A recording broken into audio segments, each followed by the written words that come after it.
Ok, alors ce shiur est dédié à l'élévation de l'âme de Chai Dan Eliyahu Ben Yehudit. Zechrono Livracha, question de Monsieur Lévy.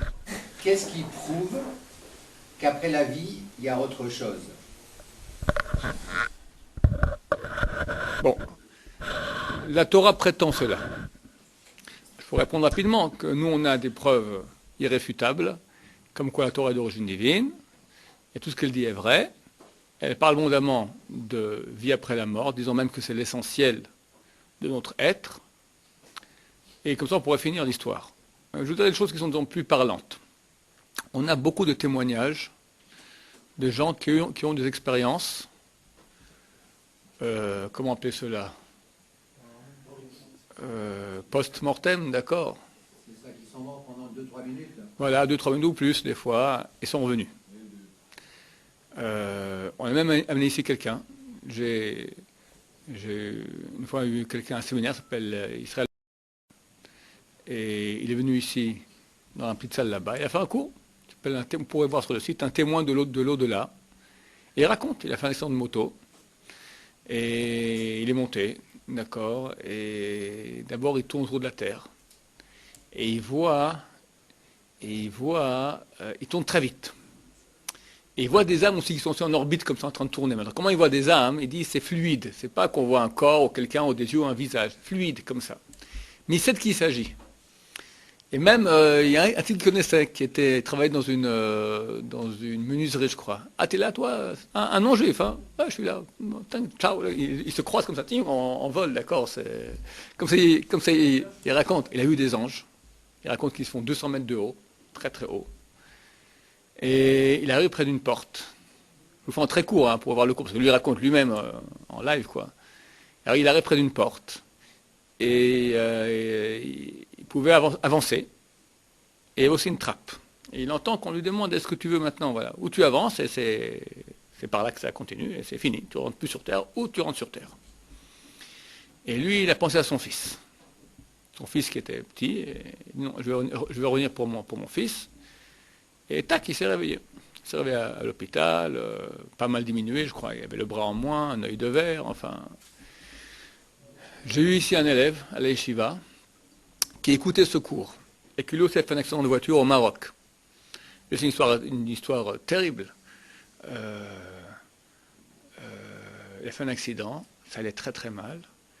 Et la famille a téléphoné ici en Israël pour demander qu'on demande des brachot à des tzadikim. Alors, toute la famille est partie à Bnei Brak. Il allait voir le Rav Mendel. Le Rav Mendel, c'était un grand tzadik. Et le Rav Mendel a dit, il s'est concentré, une tout rouge comme ça, et il dit, c'est bon, il est sauvé. Il est sauvé, le type revient, il appelle au Maroc, il vient de se réveiller. Exactement au même moment. Le gosse, il se réveille, et il dit, bon, il se réveille, ça prend du temps. Après quelques jours, il dit, il y a un tzaddik en Israël, c'est le Rav Mendel. Je veux le voir. Pourquoi? Qu'est-ce qui se passe? Il dit, quand j'étais dans le ciel, il y avait un grand bruit. Je devais normalement rester là-bas. Et j'ai vu grand-papa qui est venu, et grand-père, tout du Maroc, les grands tzadikim. Et ils m'ont dit, bon voilà, normalement, tu es en train de juger, normalement tu restes ici, tu rentres plus sur terre. Tout coup, il y a un grand brouhaha terrible. Et voilà, tout coup, il y a un Rav, et il le voit. Un Rav Mendel, voilà, qui est en train de prier pour toi, et il est en train de faire tout là-bas chamboulé. Pour finir, voilà, ils ont décidé, le grand-père lui a dit, sa condition, est-ce que tu acceptes de faire tchouva quand tu reviendras sur terre? Il dit, j'accepte. Et il s'est réveillé, tac, il a fait tchouva, il est arrivé ici à la yeshiva, et il a vu ce cours-là. Ça a beaucoup remué, parce que lui aussi, il a... Et les deux ont témoigné la même chose. Les deux ont témoigné que depuis qu'ils ont eu cette expérience de l'au-delà, ils n'arrivent plus à se réinsérer dans la vie de ce monde-ci. C'est insupportable pour eux. C'était tellement bon là-haut, tellement bon, qu'ils ont une vraie crise d'insertion. Incapables de se remettre dans la vie de tous les jours ici, ça n'a aucun goût par rapport à là-haut. Et qu'est-ce qu'ils ont goûté? Ils ont goûté à l'antichambre de l'antichambre de l'antichambre. C'est clair, parce qu'au Olam Haba, le monde à venir, c'est Dieu. Dieu a créé tous les kiffs qu'il y a sur Terre. Tous les kiffs qu'il y a sur Terre sont finis. Combien ils peuvent durer? Le plus grand kiff mondial que tu peux avoir, combien de temps il dure? 20 secondes, 30 secondes, une demi-heure. Au bout d'un moment, c'est terminé. Ça s'arrête. Et dès qu'il s'est passé, il n'y a plus rien. Il y a une grande soif d'en avoir encore d'habitude. Ça revient assez vite. C'est Dieu qui a créé tous ces kiffs. Et ces kiffs sont dans le monde du fini. Donc c'est très petit. Dieu, il est infini. Et il est la source du kiff. Il est que bonté, que bonheur, que jouissance. Donc quand quelqu'un goûte à ça, comment il peut, une fois avoir goûté à l'infini, revenir ici goûter du fini? Ça n'a aucun. C'est comme quelqu'un qui a grand. Quelqu'un qui rêvait quand il avait 3 ans qu'il aurait beaucoup, beaucoup de billes quand il sera grand. D'accord? Bon, puis un beau jour, il devient adulte, il dit, ok, les billes, c'est bien sympa, il les met à la poubelle. Et quelqu'un dit, je t'ai amené maintenant des billes. D'accord? À quoi j'ai goûté? Donc là, tu me parles maintenant. C'est à peu près ça. Notre monde ici, c'est un jeu de billes. D'accord? Quels sont les kiffs qu'on a par rapport à l'infini? Ça n'a aucune valeur. On sait qu'en mathématiques, je prends 1 milliard de milliards de milliards de milliards. Combien ça vaut par rapport à l'infini? Rien. Rien. 0. Oui. Comment ça se fait qu'au niveau des témoignages, il y a autant de différences? Parce que là, vous racontez mon témoignage où la personne apparemment, elle prenait du plaisir là-haut. Mais si on parle par exemple de la vérité, on sent qu'il y a vraiment une souffrance. Oui, oui. Tous racontent qu'ils ont ils voient une grande lumière. Les goïms aussi, hein. Ils voient un couloir, une lumière, c'est agréable. Puis après, il y a le jugement. Et là, c'est terrible. Alors, il y a un autre cours. Ça, c'est sous-titré. Et je l'ai mis sur le blog du site. Faut le chercher, c'est pas le sceau de la vérité. Mais c'est terrorisant. C'est un type, voilà. C'est un type qui raconte, mais en pleurant, c'est terrible. Il sort les tripes, d'accord? Il raconte comment a été jugé là-bas. Dans le monde à venir, pour chaque détail, etc. Et ça fait très peur. Ça fait très peur, ça fait très peur. C'est le jugement. C'est certain que quelqu'un qui est à côté de la plaque, conscient qu'il faisait le mal, il a continué, et il vient juger devant Dieu. Quelle honte, tout ce qu'il a créé de mal dans le monde, ça vient et il y a un jugement à la fin, hein, ça existe. Dieu sait que le monde est rempli etc., qu'il y a beaucoup de mal et on est tenté de faire le mal, mais il a créé aussi la tchouva. C'est-à-dire qu'il y a possibilité, bien que c'est presque inhérent au monde que quelqu'un vient dans le monde, il va faire des péchés, c'est presque impossible autrement. Alors, on va dire à Dieu, c'est pas juste. Tu crées un monde avec un grand mal, etc., qui est très dur. Tu sais que les gens ils vont se planter. Et après, ils vont être jugés, et ils vont se colquiner une raclée terrible. À quoi ça sert? Réponse que Dieu donne. J'ai créé la tchouva. On peut faire des péchés, mais on peut aussi revenir. Si quelqu'un dit à Dieu, Dieu, j'ai péché, je regrette, je prends sur moi maintenant, voilà, terminé. C'est valable, Dieu efface. Oui. Et un homme comme Hitler, Oui. avec tout le mal qu'il a fait. Oui, c'est clair que Dieu est juste. Dieu est juste. On ne peut pas lui enlever ça. Si Dieu existe, au moins il est juste. Il ne peut pas être injuste. C'est incompatible avec Dieu. Et si Dieu est juste, il y a une justice. Simplement, nous voyons l'image du monde extrêmement petite, de 0 à 70 ans, 80, 100 ans. Allez, 120 ans pour être gentil, dans les cas extrêmes. C'est rien. On parle maintenant d'une réalité qui est infinie. Et il est marqué, à propos de certaines personnes qui ont fait beaucoup, beaucoup de mal, c'est marqué qu'un beau jour, l'enfer s'arrête. Un beau jour, ma chère va venir, il n'y aura que le bien sur terre, il n'y aura plus de mal, tout ira très bien. Les gens auront purgé leur peine, l'enfer, il y a là-bas, je ne sais pas comment ça se passe exactement, je ne pense pas qu'il y a des chaudrons avec des diables comme ça qui font comme ça, mais bon, en tout cas, c'est pas agréable, paraît-il. Puis qu'un beau jour, on ferme l'enfer, terminé, il n'y a plus de clients, et voilà, le responsable de l'enfer, il rend son tablier, et l'enfer terminé, ça sera le musée de l'enfer. Il y aura quand même là-bas un certain étage où ça continue. Il y en a eux pour qui l'enfer s'arrête, c'est-à-dire le monde s'arrête, l'enfer s'arrête pour tout le monde, et eux ça continue encore après. Donc il y a des cas extrêmement, voilà, quelqu'un comme Hitler, c'est certain que c'est un des grands agents du mal, si pas le pire qu'ait connu l'histoire. Il y a un jugement. Il y a un jugement. Je ne sais pas si c'est le pire. Je vous dis pourquoi. Parce que Chazal, nos sages de mémoire bénie, disent une chose qui est très dure à avaler, qui peut s'entendre rationnellement, mais qui est dure à vivre, en tout cas. Ils disent, c'est plus grave de faire pécher quelqu'un que de tuer. Quand Hitler tue quelqu'un, il a tué 6 millions de juifs, qu'est-ce qui se passe avec ces âmes de ces juifs? Qu'est-ce qui se passe? Elles vont dans l'endroit, dans la divinité, dans ce qu'on appelle le Olam Haba, le monde à venir, l'endroit le plus haut qu'ils puissent savoir, parce qu'elles sont mortes, El Kiddush Hashem, en sanctification du nom de Dieu, ce qui est un degré énorme. Alors, on souhaite à personne de mourir, tout le monde doit vivre, Bezrat Hashem.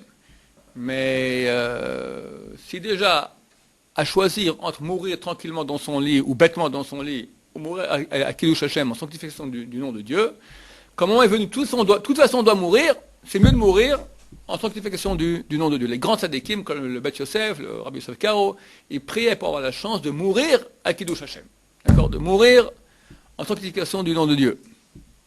J'ai raconté une fois la blague, d'accord? Un type dans la vieille ville, tout à coup il voit un juif, un arabe qui sort un poignard pour le tuer. Il voit que ce moment est arrivé, il fait vite un bidou, j'ai péché, voilà. Il fait Baou Chata Hashem, une bracha avant de mourir à Kiddush Hashem, en sanctification du nom de Dieu, il y a une bracha à faire, une bénédiction, si on a le temps de la dire. Baou Chata Hashem, nous kadom alech haolam, asher kedishal musansanu, lamut al Kiddush Hashem, mourir Kiddush Hashem. Et l'arabe, il voit ça, il a peur, tout d'un coup, il se met à courir. Le juif le poursuit.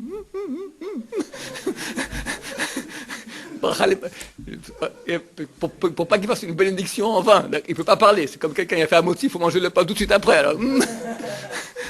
Tu m'as planté. Bon, donc, c'est un très grand degré. On souhaite de nouveau, on ne souhaite à personne de mourir. Mais si déjà on doit mourir, tant qu'à faire, entre mourir bêtement d'un accident de voiture, d'une maladie ou d'un truc comme ça, mort, au moins tu as un mérite, tu es mort en sanctification du nom de Dieu. Ceux qui sont morts loin de la Torah, ça veut dire quoi mort? Leur corps est resté vivant. Ils n'ont pas été brûlés dans un four crématoire. Ils n'ont pas vécu la Shoah. Mais ils ont connu une non-juive, sont mariés avec elle, ont eu des enfants. Leur âme, elle est morte. Leur âme, très loin, c'est jamais vraiment mort complètement, mais disons, il a raté sa vie. Il a raté sa vie. Lui dit, moi je suis très bien, j'ai des beaux enfants. Christine, vachement sympa. Plus que ça, Rachel et Léa, qui sont, comme tout le monde le sait, durs à gérer, quoi. Une femme juive, c'est une femme juive, d'accord, il faut savoir faire avec. Christine, elle est mignonne, très bien. Bon, il a un petit truc guili qui travaille dedans, toujours. Mais bon, il a réussi à, tac, voilà, je suis bien, au contraire, je compte les juifs fanatiques, enfin, il crée aussi tout un argumentaire, d'accord. Un beau jour, elle arrive là-haut. T'as rien, mon vieux. Rien. Pour l'éternité, t'es rien, t'es mort. Le bagage qu'on a pour l'éternité se fait ici. Et on le garde pour l'éternité. C'est combien l'éternité? C'est éternel. C'est jamais sans fin. Jamais, du jamais, de jamais, jamais. Combien, quel malheur, quelle tristesse, c'est terrible. Chazal disent, nos sages de mémoire bénie, disent tout simplement, quelqu'un qui tue un autre, c'est beaucoup moins grave de le faire pécher. Quelqu'un qui dit à son copain, viens, on va en boîte. Et l'abondance, puis il y a Christine. Et puis il sort avec elle. Et puis elle voit, c'est un bon juif, un bon garçon, il a de l'argent, il est mignon. Et elle lui fait ses 40 000 désirs, et après il faire un gosse en plus, et lui il s'attache. Le type qui l'a amené en boîte, le type qui a fait fréquenter Christine, c'est un tueur. Alors, il n'a pas tué son corps, il a tué son âme. Alors nous on ne voit pas ça. La famille dira, bon, c'est dommage, on a tout fait pour, mais au moins il est heureux avec Christine, d'accord? Ok, il est heureux avec Christine, mais il a tué son âme. Alors qu'est-ce que nous sommes nous? On est un corps, on est une âme. On a un corps, on n'est pas un corps. On a un corps. On a un corps. C'est une enveloppe, c'est comme un habit, d'accord? C'est un habit. Sauf que cet habit, l'habit de peau, au bout de 70 ans, 80 ans, un bougeon, on l'enlève, terminé. Mais je ne suis pas de la viande. Je ne suis pas de la viande. Je ne suis pas du poil. Je ne suis pas de la gélatine dans les yeux. Est-ce que l'âme a une mémoire? Bien sûr. Mais non. Qui meurent et qui sont Alzheimer, ils ne reconnaissent plus la fin de leur vie, ils ne reconnaissent plus leurs proches. Ça, il y a un problème. L'âme, elle est extrêmement performante. Elle a une mémoire, bien sûr. Elle a une intelligence extrêmement grande. Un moment. Elle a l'essence. Bien sûr qu'elle a l'essence. C'est-à-dire, comment ça se passe? Tu sens, tu touches une chose, d'accord? Qu'est-ce qui se passe? Tu as les nerfs qui font transmettre maintenant un message chimique, c'est un message chimique qui passe par les nerfs jusqu'au cerveau.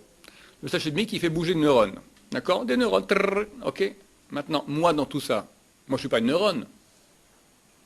T'es une neurone, toi? Toi, c'est toi. C'est une réalité qui est métaphysique. J'ai une preuve à cela, une preuve catégorique. Personne n'a pu encore jamais m'amener une preuve contre cela, comme quoi on a vraiment une âme.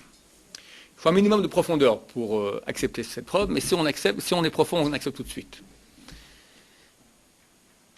Beaucoup d'êtres humains recherchent un sens à leur vie. Ils sont sensibles à la vérité. À la vérité. Ou bien d'autres sont sensibles, par exemple, à l'altruisme, faire du bien aux autres gratuitement. Ça, c'est pas physique. Aucune neurone au monde peut. Je peux avec des neurones créer de la pensée. On voit l'ordinateur, quelque part, il a aussi une pensée qui est rapide, d'accord. Je peux créer maintenant des systèmes de réflexion rapides. Mais un désir de vérité, c'est pas physique. Ça prouve qu'il y a une réalité métaphysique.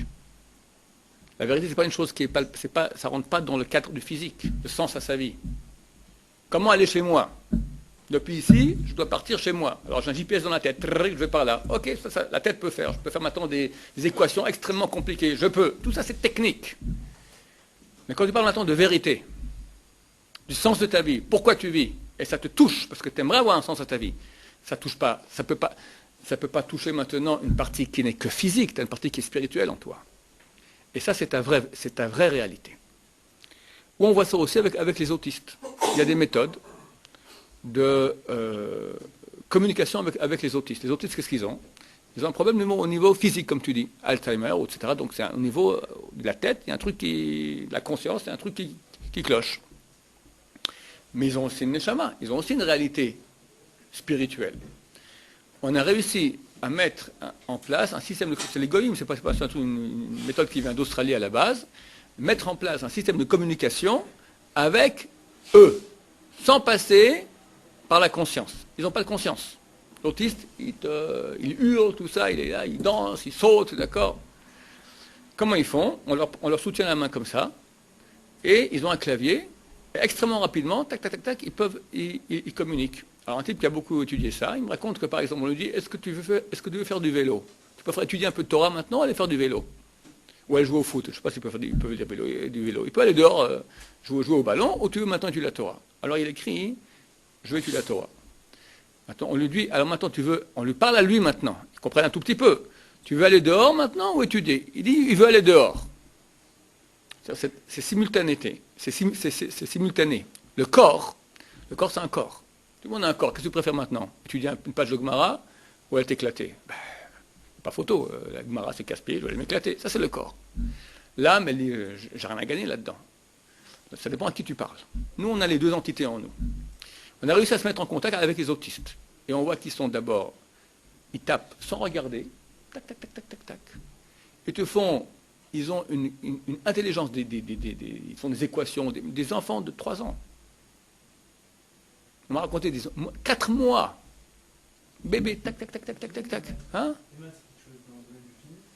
Mais, ok, je dis pas que ton esprit ne voit que les choses infinies. J'ai dit qu'on a un esprit, j'ai prouvé qu'on a un esprit, parce que forcément, si on parle de vérité, c'est une chose qui n'est que spirituelle. Mais ton esprit a aussi un impact dans le fini. Quand tu réfléchis maintenant comment aller chez toi ou faire une équation, ça reste dans la pensée. D'accord? Donc ton esprit, ton spirituel peut aussi être axé sur le physique. Et on voit, alors qu'est-ce qui se passe? Tout simplement, nous, au niveau de notre âme, c'est clair qu'on est infini, on est très très grand. Quand notre âme rentre dans notre corps, elle est limitée par la conscience. La conscience, elle comprend que le monde finit. Alors, l'âme qui est infinie, elle rentre dans un module qui est fini, et la conscience fait écran. Et on devient imperméable aux choses qui sont infinies. Imperméable, pour qu'on puisse vivre dans ce monde qui est fini. Ou bien, les gens qui ont des problèmes dans cet écran-là, il n'a pas été bien mis en place, alors ils n'ont pas de moyen de communiquer avec le monde fini qui est autour, et ils deviennent autistes. Mais tu peux le mettre en communication avec eux, et tu vois leur capacité dans le monde infini. Ils sont extrêmement puissants. Ou bien, tu vois les grands tzadikim, tu as des gens du peuple d'Israël qui, en se sanctifiant, ils arrivent à cet écran de conscience, à l'affiner, et ils deviennent percepteurs, ils arrivent à percevoir le monde infini. J'ai vu des grands, d'accord, des rabbanim, qui voyaient Il te voit, il raconte ta vie, futur, présent. Il voit tout. Il voit ton âme, il voit tout. Plusieurs rabbins m'ont vu comme ça, c'est un truc facile. Ça c'est facile, ils disent. Ils disent c'est dur, après c'est de changer. Quand quelqu'un maintenant a besoin de changer, il faut faire avec la parole aller changer là-haut ce qui se passe. Mais c'est un truc courant. Oui. Il y a un truc, frère, vous avez dit que c'est la conscience qui fait l'écran. Oui. C'est pas le contraire, c'est pas la conscience qui fait sauter l'écran, justement. Nous, c'est le judaïsme, justement. J'ai appris à notre conscience. Notre conscience. De quel écran tu parles? L'écran matériel. Quand j'ai une pulsion matérielle qui est contraire à ce que dit la raison, ma raison doit être plus forte que la pulsion matérielle, me dire où est la vérité. Mais ma raison, elle reste dans un domaine qui est encore fini. C'est raisonnable, d'accord? Je ne suis pas dans le monde infini. Je suis pas dans le monde je ne ressens pas les choses infinies. C'est qu'en se travaillant beaucoup, en se sanctifiant, qu'on peut arriver, en tant que tzaddik ou rav, à être sensible aux choses qui sont du domaine spirituel très très haut. Et ça, c'est possible, surtout ici en terre d'Israël, il y a beaucoup de tzaddikim de ce type. Oui. Je me souviens qu'à ce stade, vous avez prouvé que certaines personnes ont une âme. Mais quand vous parlez des gens ordinaires, qui recherchent la vérité, pour moi, c'est pas une preuve qu'on a une âme vraiment. Parce que on voit bien les animaux, le chien par exemple, il recherche le plaisir et il fuit le désagréable. Ouais. L'homme ordinaire, en fait, quand il recherche le plaisir, quand il fait du précède, ça lui amène un certain plaisir, en quelque sorte, un certain équilibre, un certain plaisir personnel, qui est la même règle finalement, on sait la règle du chien. Et pourquoi il faut une vérité? Tout homme, ça c'est la règle générale, tout homme recherche la vérité. Pourquoi? La vérité, comprends que la vérité, c'est la chose la plus embêtante qui existe. J'ai raconté plusieurs fois l'histoire de mon oncle, qui est aujourd'hui assez vieux, multimillionnaire à Londres, qui a dit qu'il n'a jamais donné un sou à la yeshiva, d'accord, je ne croyais pas qu'on vit grâce à lui, il n'aime pas les religieux, et qui a dit une fois à ma mère, je suis jaloux de ces Londonais, d'accord, qui sont capables de prendre un hot dog dans la main gauche, une chauffe de bière dans la main droite, de regarder un match de foot, et ils kiffent. Je ne suis pas capable. Pourquoi? Il lui faut plus, il faut un sens. La soif de sens, de vérité, une chose qui torture le corps. Beaucoup de personnes ici à la yeshiva, s'il n'y a pas la conscience, ce serait bien mieux. Moi, je m'éclate tranquillement, je kiffe. La conscience, elle m'empêche de faire cela. S'il y a un sens, il y a une vérité. Parce que, comme je dis, il y a une antinomie très forte entre la partie animale de nous qui veut s'éclater, elle sait ce qu'elle veut, c'est tout, et notre âme qui veut la vérité. Et on a les deux en nous. Celui qui a réussi à atrophier la partie de son âme, alors il sera un animal. Ok, il va kiffer, un beau jour il crève et terminé.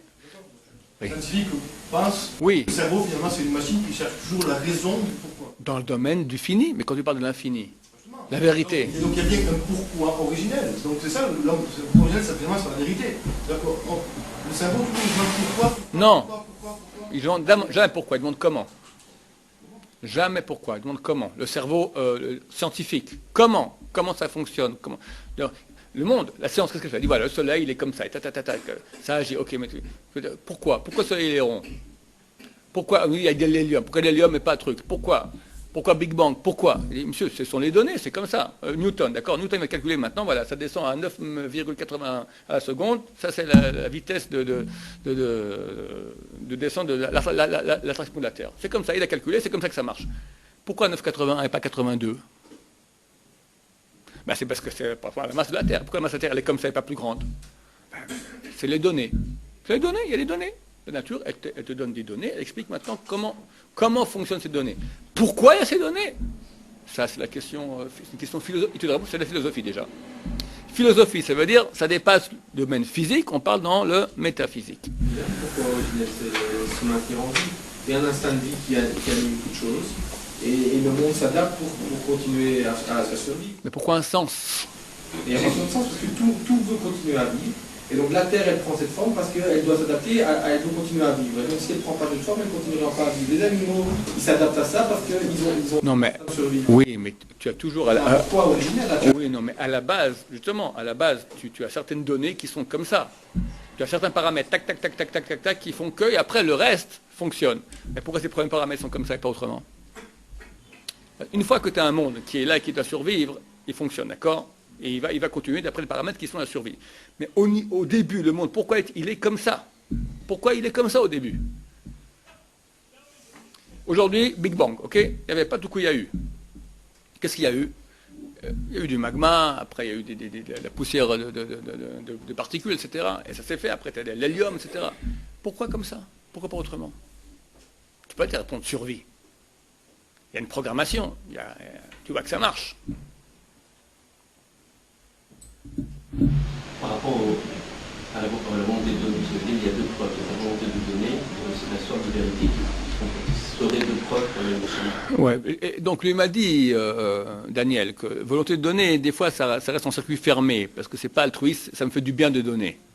Donc on pourrait discuter là-dessus. Mais je préfère donner un argument qui est beaucoup plus puissant à mon avis, la soif de vérité. Que quelqu'un qui a un minimum de sensibilité, il faut être un peu de profondeur, il faut un minimum de sensibilité. Le type qui est vraiment râlé pas crête, ça ne lui dit rien. Vérité, non, j'ai pas de vérité, point barre. Mais quelqu'un qui a un peu de neshama, j'appelle ça, d'accord, qui a une réalité spirituelle en lui, il cherche le pourquoi. Et tu vois que de façon générale, dans le monde entier, l'humanité recherche le pourquoi. La pensée humaine, elle est mortifiée par ces questions. La pensée, ceux qui pensent, les philosophes, etc., ils pensent. Par exemple, qu'à la base, c'est un système qui a été créé pour pas qu'il y ait d'anarchie sur Terre, pour que les gens se comportent bien. C'est de leur faire peur. Surtout pas. La conscience, elle dérange. Dis maintenant, il y a des lois sociales, comme Hitler accepte aussi, voilà, le plus fort, il gagne, et on met de l'ordre. Tu fais du mal, des choses qui sont mauvaises pour la société, tu es puni. Mais un sens à la vie, kiffe. Et celui qui empêche de kiffer, on l'élimine. C'est plus efficace de faire peur aux gens qui en disant que... Fais peur aux gens. Non, en leur disant qu'il y a un enfer, parce que la justice humaine, elle est limitée. Quelqu'un il peut s'arranger pour faire un larcin ou un crime sans que personne ne... L'enfer, ça ne me donne pas encore le pourquoi. Ça, c'est un moyen de dire, on va éduquer les gens, sache qu'après après que tu meurs, il y a un jugement. Comme M. Lévy a demandé, voilà, Hitler, il est jugé. Ok, ça fait du bien de savoir que, sache, les tzadikim les gens qui ont fait le bien sont récompensés et les rechaïm sont punis. Mais ça ne me donne pas encore une pulsion de recherche du pourquoi. Le pourquoi, c'est une question qui occupe l'humanité. C'est possible que quelqu'un qui est des gens qui ont fait beaucoup de mal, qui ont 92 ans aujourd'hui, et qui vivent et qui se portent très bien.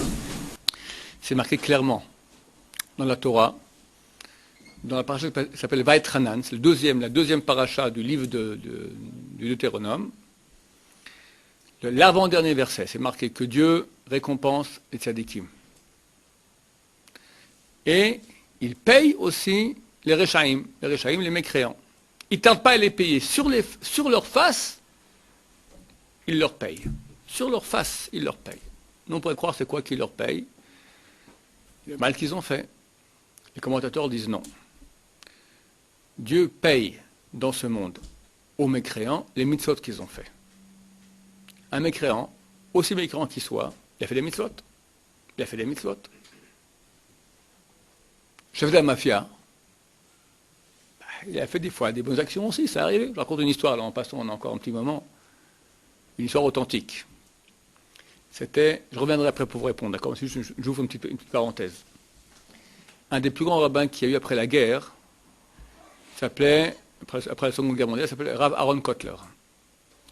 Lui, il sortait d'Europe et il a fait un Goral Gras, un tirage au sort très spécial. On ouvre la Torah, on fait un truc comme ça pour poser des questions. Il a demandé est-ce que je vais à l'époque en Palestine ou en Amérique? Et se répond très clairement, tu vas en Amérique. Il ne faut plus de la phrase, une phrase très très claire, tu vas en Amérique. Donc il est en Amérique, il y avait un désert là-bas, il n'y avait rien. Au niveau spirituel juif, il n'y avait rien. Et il a monté une communauté aujourd'hui qui, je ne sais pas, 15 000, 20 000 personnes, l'Echoud, d'accord, c'est le monde de la Torah américain énorme. Ça c'est Rabbi Aaron Kotler. Et après la guerre, lui et d'autres rabbins ont vite monté un comité qui s'appelle le comité de sauvetage, pour sauver et aider tous les réfugiés juifs qui sortaient des camps. Et vous apprenez qu'il y avait une vingtaine de Bachurei Yeshivot qui étaient en Italie. Impossible de les sortir de là-bas, et problème administratif, on ne peut rien faire, ils sont bloqués, c'est très mauvais pour eux, il y a un très grand danger, on ne sait absolument quoi, ils ne savaient pas quoi faire. Ils ont réfléchi tous les rabbins ensemble, ils ont dit, un seul peut nous aider, qui? Le chef de la mafia, en Amérique. C'est un Italien Il a le bras long aussi là-bas, à Napoli, d'accord, en Sicile, en Italie, il a le bras long, on va le voir. Délégation des plus grands rabbins américains avec les grandes barbes blanches qui rentrent voir le chef de la mafia. Eux ne parlent pas un mot d'anglais, encore moins d'italien. Bon, il y a un traducteur, eux ils parlent yiddish. Et ils se mettent à parler au chef de la mafia. Et le traducteur laisse. J'aime la musique comme il parle, ce rabbin. J'aime la musique, d'accord, il aime bien. Bon, à la fin, le traducteur lui explique de quoi il s'agit. Voilà, on a 20 garçons qui sont là-bas en Italie. Il faut absolument que vous les aidiez. On a l'argent. On paye ce que vous voulez. Combien vous voulez? Il dit, je ne veux pas d'argent. Qu'est-ce que vous voulez alors? Il dit, je veux une bénédiction du Rav. Le Rav très embêté, parce que bénir, un Rav comme lui, quand il bénit, c'est un impact. On ne peut pas bénir une ordure pareille. Je suis de la mafia, d'accord, c'est un assassin, un proxénète, un sauvage, un terrible. Il réfléchit et il le bénit. Je te bénis que tu mériteras de mourir dans ton lit. Dans ton lit. Tu mériteras de mourir dans ton lit. Non, ils ont fait traduire. Chef de la mafia, il dit extraordinaire. Cette semaine, ils seront là. 2 jours après, en Italie, tout à coup, des gens rentrent cagoulés, des mitraillettes, les ligotes, les vins, l'avion, ils sont arrivés en Amérique. On a demandé au Rav, pourquoi vous l'avez béni comme ça? D'abord, le chef de la mafia, c'est clair. Lui, l'espérance de vie d'un chef de la mafia, elle n'est pas très longue, d'accord? D'habitude, donc, on finit sur le carreau, hein, ou sur la chaise électrique, ou mitraillé. Maintenant, Aaron Kotler, d'où il a eu cette idée? Il dit, pour moi, cet homme-là, c'était un des grands pontes du mal dans le monde. Dans la Torah, on parle d'un des grands pontes du mal, c'est Bil'am. Bil'am Aracha. Bil'am, c'est le prophète du mal qu'il y avait dans la Torah. Bil'am, il s'appelait. Bil'am, quand il a prophétisé, il a parlé, il a dit Tamot nafshi motesharem vet utehi haridi kamao. Que j'ai la chance de mourir. Il parle d'Israël, de mourir comme les justes du peuple d'Israël. Donc il a vu que les pontes du mal, ils rêvaient de mourir bien. Ce type-là, qu'est-ce qu'il a? Il a de l'argent, il a des femmes, il a tout ce qu'il veut. Qu'est-ce qui lui manque? Une mort dans son lit, d'accord? Donc il a touché vraiment la bonne cible. Donc on est en train d'expliquer maintenant qu'un chef de la mafia peut faire des mitzvot. Il a un mérite.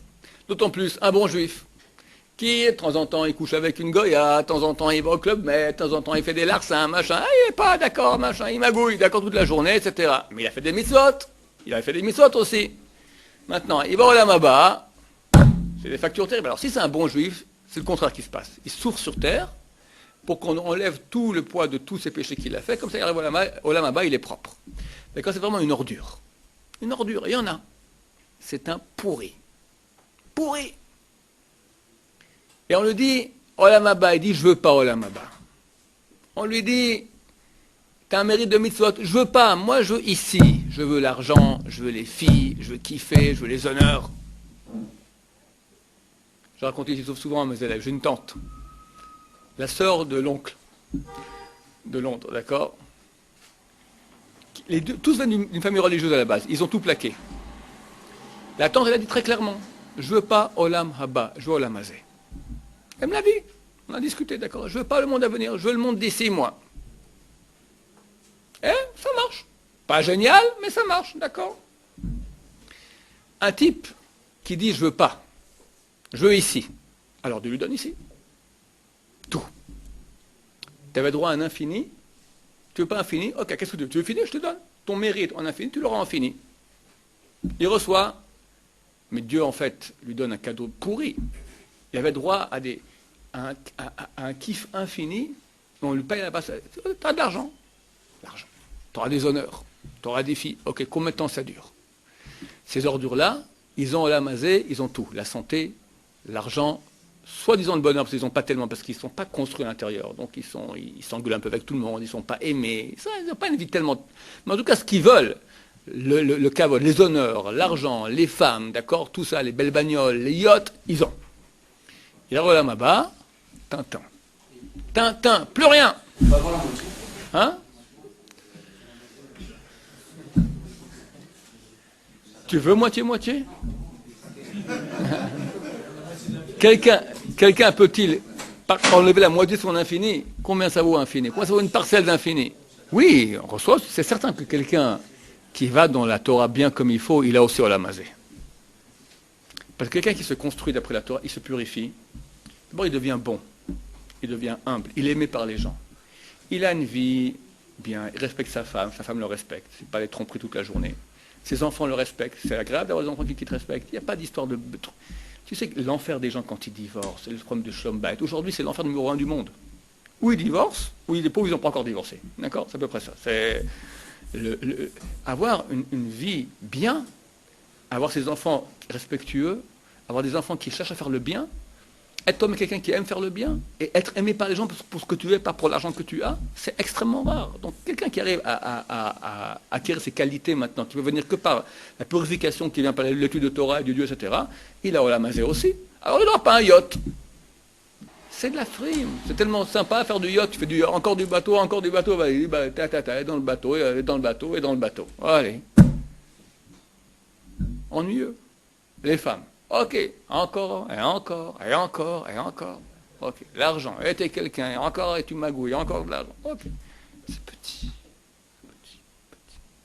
Ça ne valait pas la peine de créer un monde aussi grand, si beau pour ça. Pas la peine de créer une âme avec être tellement performant au niveau des facultés pour ça. C'est dommage. On peut gagner beaucoup plus. En plus, ce type-là n'est pas heureux. Il n'est pas heureux. Je veux voir la personne qui est heureuse. Tu sais où tu es heureux? Quand tu es branché à la vérité, infinie. Si tu peux te brancher avec Dieu, Dieu qui est la source de vérité, je vous parle de choses profondes. Celui qui peut avoir la chance d'être branché avec Dieu, c'est la source de bonheur. Si Dieu existe. Et si on peut se brancher avec lui, est-ce qu'il peut y avoir mieux que ça? Impossible. Une question en fait. Vous avez dit que quelqu'un qui est ignorant toute sa vie, il monte au Lamava et il dit bon. Ignorant, je ne suis pas dit ignorant. Un mécréant, je dis. Une ordure. Non, mais moi je parle de quelqu'un qui n'a jamais rien fait. Oh, ça c'est autre chose. Qui veut tout. Est-ce que quand ils pas décidé de dire Hachem renvoie-moi en bas et... Des fois. Ça c'est la notion de Gilgul, de réincarnation. Des fois, quelqu'un, quand il n'a rien fait, alors il supplie Dieu de revenir sur terre. Laisse-moi une deuxième chance. Et Dieu accepte des fois. C'est souvent notre cas à nous, d'accord? Nous sommes presque tous des recalés aujourd'hui. Oui. Ouais. Ouais. Est-ce que ça veut dire, si on vous suit, que quoi qu'il arrive, c'est bon, on a fait notre, si on a laissé une part de spiritualité et dans notre vie, quoi qu'il arrive, on ira au Ganédon, en passant par le Ganédon. Ouais. Quelqu'un qui, chaque réalité qu'on fait de vérité sur terre, elle reste pour l'éternité. Quoi que tu aies fait. À moins que tu aies décidé maintenant que tu veux tout ici. Il y a un passage de Gainam qui est obligatoire. Pas forcément, si on fait Tchouva, on vient propre là bas sans Gainam. Pourquoi aller au Gainam? Pourquoi aller en enfer? On dit que toutes nos fautes, elles sont posées, elles sont... Mais si tu as fait Tchouva, il y a plein de fautes sur lesquelles on fait Tchouva. et la souffrance qu'on a sur terre, elle explie aussi beaucoup. Donc je peux passer directement... Ouais, Baruch Hashem, on nous souhaite tous de passer tous sur la Maba directement. Oh. Ça peut être courant. Je sais pas si c'est courant. Je sais pas si c'est courant. Je sais pas si c'est courant. Oui. Il y a des gens qui meurent, qui voient une partie du... C'est pas qu'ils sont passés de l'autre côté, mais ils ont vu l'antichambre de l'antichambre. Ils viennent ici, comment ça se fait qu'ils n'accrochent pas à la Torah comme de l'oxygène? S'ils ont un manque de ce maître qu'ils ont vu, pourquoi ils ne sont pas... Je sais, et j'ai perçu dans ma vie combien c'est bon.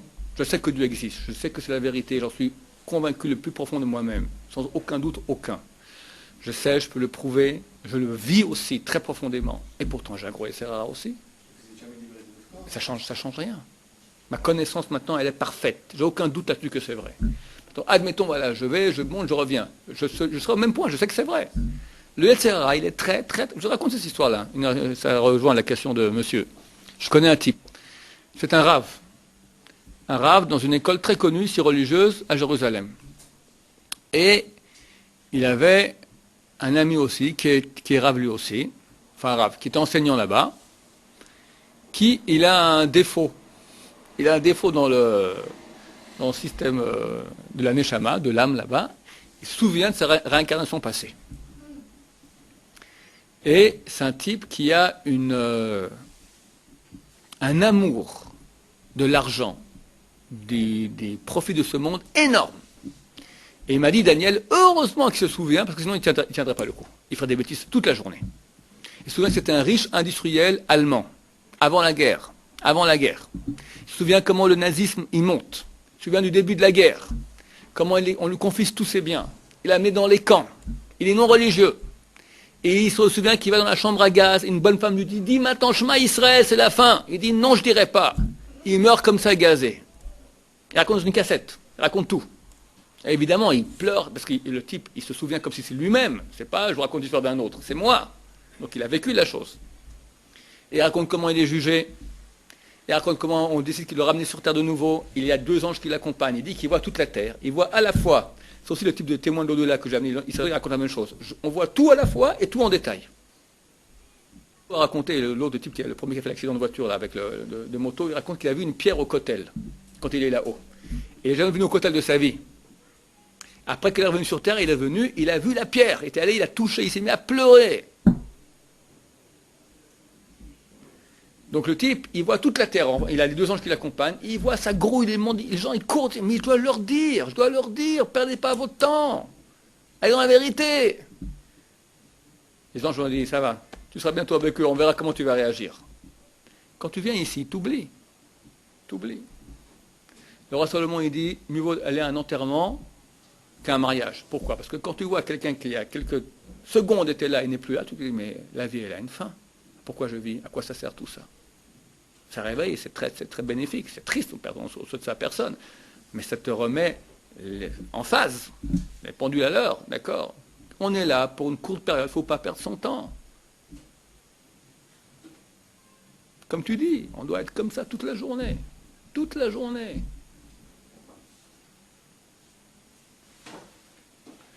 Une fois, je suis allé voir Rav Ovadia Yosef. On avait un dîner de gala, et on veut se faire filmer comme il est béni, tout ce que nous faisons à la yeshiva, etc. Quelqu'un me connaissait, je ne dirais pas son nom, il est ici à la yeshiva, c'est lui qui a pris la caméra, et il m'a dit, Rav, moi je rentre d'abord, après, quand vous rentrez, je vous filme en train d'entrer. On m'appelle Shaya. Alors lui, il rentre comme ça. Et moi j'attends qu'il soit là-bas. 5-10 secondes sont passées.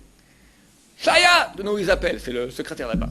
Je rentre, je vois le Rav Yosef en colère.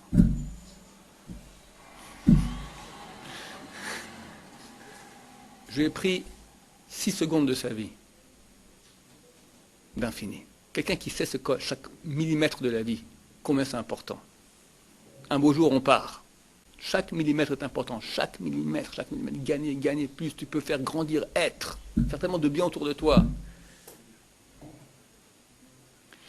Baruch Adonai, l'homme